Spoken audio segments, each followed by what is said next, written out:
Hello! Welcome to D3K's little chef channel. இன்னைக்கு என்ன recipe பார்க்க போறோம்னா, சூப்பரான ஹெல்தியான கேரட், வால்நட், பனானா கேக் பண்ணலாம். இதுக்கு வந்து கொஞ்சமா நம்ம ஆரஞ்சு ஓட தோல் வந்து இந்த மாதிரி கிரேட் பண்ணி எடுத்துக்கலாம். Orange just.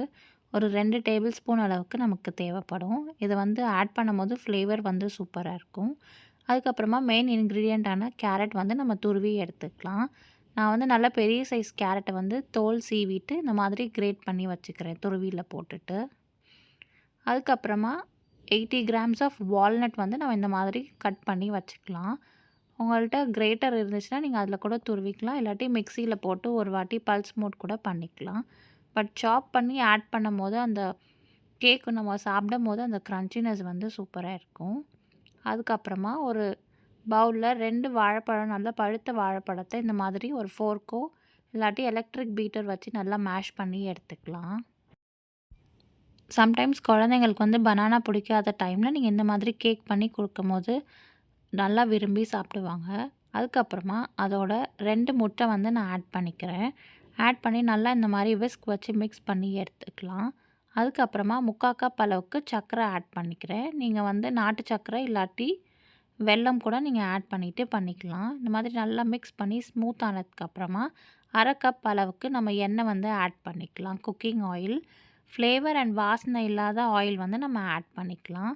இல்லை நீங்கள் பட்டர் கூட ஆட் பண்ணிக்கலாம். ஆட் பண்ணி நல்லா ஒரு வாட்டி கலந்ததுக்கப்புறமா 1 கப் அளவுக்கு மைதா மாவு வந்து நம்ம ஆட் பண்ணிக்கலாம். இது வந்து ஆப்ஷனலாக நீங்கள் வந்து ராகி ஃப்ளார் இல்லாட்டி வீட் ஃப்ளார் கூட நீங்கள் ஆட் பண்ணிக்கலாம். ஆர் ஹாஃப் கூட நீங்கள் ஆட் பண்ணிக்கலாம். அதுக்கப்புறமா 1 டீஸ்பூன் அளவுக்கு பேக்கிங் பவுடர், 1/2 டீஸ்பூன் அளவுக்கு பேக்கிங் சோடா அண்ட் 1/4 டீஸ்பூன் அளவுக்கு உப்பு வந்து நம்ம ஆட் பண்ணிக்கலாம். ஆட் பண்ணதுக்கப்புறமா நம்ம ஆல்ரெடி துருவி வச்சுருக்க ஆரஞ்சோட ஜெஸ்ட் இருக்கு இல்லையா, தோல், அதையும் நம்ம ஆட் பண்ணிக்கலாம். 2 டேபிள் ஸ்பூன் அளவுக்கு ஆட் பண்ணிவிட்டு நம்ம ஆல்ரெடி துருவி வச்சுருக்க கேரட் வந்து இந்த மாதிரி ஆட் பண்ணிவிட்டு நல்லா வந்து கலந்து எடுத்துக்கலாம் ஒரு வாட்டி. இதை வந்து ஓவராக மிக்ஸ் பண்ணாமல் இந்த மாதிரி கட் அண்ட் ஃபோல்ட் மெத்தட் வந்து நம்ம யூஸ் பண்ணிக்கலாம். ஸோ தட் கேக் வந்து நல்ல சாஃப்டாகவும் நல்ல ஸ்பஞ்சியாகவும் இருக்கும். அதுக்கப்புறமா நம்ம ஆல்ரெடி சாப் பண்ணி வச்சுருக்க வால்நட் இருக்கு இல்லையா, அதையும் வந்து இந்த ஸ்டேஜில் வந்து கலந்து விட்டதுக்கப்புறமா ஆட் பண்ணிக்கலாம். உங்களுக்கு இன்னும் நட்ஸ் வேணும்னாலும் நீங்கள் ஆட் பண்ணிக்கலாம். இது வந்து உங்கள் சாய்ஸ் தான். பட் இது வந்து ஒரு வால்நட் கேக்குன்றதுனால நான் வெறும் வால்நட் அண்ட் பனானா, கேரட் மட்டும் ஆட் பண்ணி நான் பண்ணிக்கிறேன். இப்போ நல்லா மிக்ஸ் பண்ணிவிட்டு நம்ம பேக்கிங் ட்ரேயில் வந்து நம்ம ட்ரான்ஸ்ஃபர் பண்ணிக்கலாம். நான் வந்து 8 இன்ச் பேக்கிங் ட்ரே எடுத்திருக்கேன். அதில் பார்ச்மெண்ட் பேப்பர் போட்டிருக்கேன் நான். ஸோ தட் அடியில் வந்து ஒட்டாமல் வரும் நமக்கு.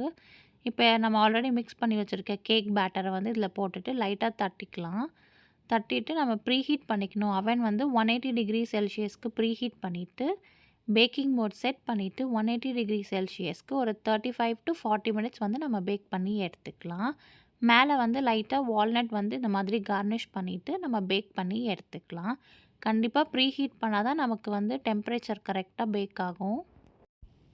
சப்போஸ் உங்களுக்கு அவன் இல்லை அப்படின்னா நீங்கள் ஒரு பாத்திரத்தில் வந்து உப்பு வந்து ஆட் பண்ணிவிட்டு நல்லா ஹை ஃப்ளேமில் ஹீட் பண்ணிவிட்டு இதே மாதிரி நம்ம ஒரு ட்ரே மாதிரி கீழே வச்சு ப்ளேஸ் பண்ணிவிட்டு அதுக்கு மேலே இந்த ட்ரே வச்சுட்டு மூடி போட்டுட்டு லோ ஃப்ளேமில் ஒரு 40 மினிட்ஸ் வந்து நல்லா பேக் பண்ணி எடுத்துக்கலாம். கேக் எப்படி பேக் ஆகிருக்குன்னு அர்த்தம்னா நம்ம நடுவில் ஒரு ஸ்டிக்கோ இல்லாட்டி நைஃபோ வச்சு பார்க்கும்போது க்ளீனாக வந்துச்சுன்னா நமக்கு வந்து கேக் ரெடி ஆகிடுச்சுன்னு அர்த்தம். இதை நீங்கள் அப்படியே சர்வ் பண்ணலாம்.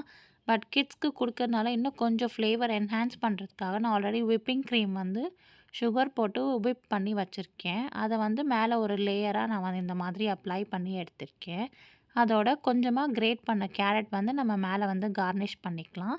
கொஞ்சமாக வால்நட், சாப் பண்ண வால்நட் அண்ட் கொஞ்சமாக சாக்கோ சிப்ஸ் வந்து நம்ம ஆட் பண்ணிக்கலாம் ஃப்ளேவர் அண்ட் டேஸ்ட்டுக்காக. அண்ட் கிட்ஸ்க்கு கொஞ்சம் பார்க்குறதுக்கும் கலர்ஃபுல்லாக இருக்கும் அண்ட் சாப்பிட்றதுக்கும் சூப்பராக இருக்கும். ரொம்ப மினிமலான இன்க்ரீடியன்ட்ஸ் வச்சு நம்ம டக்குன்னு சூப்பராக வந்து இந்த மாதிரி கேக் வந்து பேக் பண்ணி எடுத்துக்கலாம். இதை வந்து கிட்ஸ்க்கு நீங்கள் வந்து ஒரு பிரேக் பாக்ஸ்க்கோ இல்லாட்டி ஈவினிங் ஸ்நாக் கூட நம்ம சர்வ் பண்ணலாம். ஆர் பர்த்டேக்கு வந்து நீங்கள் ஏதாவது வித்தியாசமாக கேக் பேக் பண்ணாலும் இதை நீங்கள் ட்ரை பண்ணி பார்க்கலாம். இப்போ அதை கட் பண்ணி பார்க்கலாம். ஒரு பட்டரில் வந்து நைஃப் வச்சு கட் பண்ணும்போது எவ்வளோ சாஃப்டாக இருக்குமோ அந்த மாதிரி சாஃப்டாகவும் ஸ்பஞ்சியாகவும் இருக்குது. உங்கள் சாய்ஸ்க்கு ஏற்ற மாதிரி நீங்கள் வேரியேஷன்ஸ் கூட இதில் நீங்கள் பண்ணிக்கலாம். பாருங்க பார்க்கறதுக்கே அந்த வால்நட் அண்ட் கேரட்லாம் உள்ள நமக்கு பேக் ஆகி சூப்பராக இருக்கு. மேலே நம்ம க்ரீமும் ஆட் பண்ணதுனால நல்லா ரிச்சாகவும் இருக்குது கேக்கு. அவ்வளோதாங்க, அட்டகாசமான carrot walnut banana cake ready.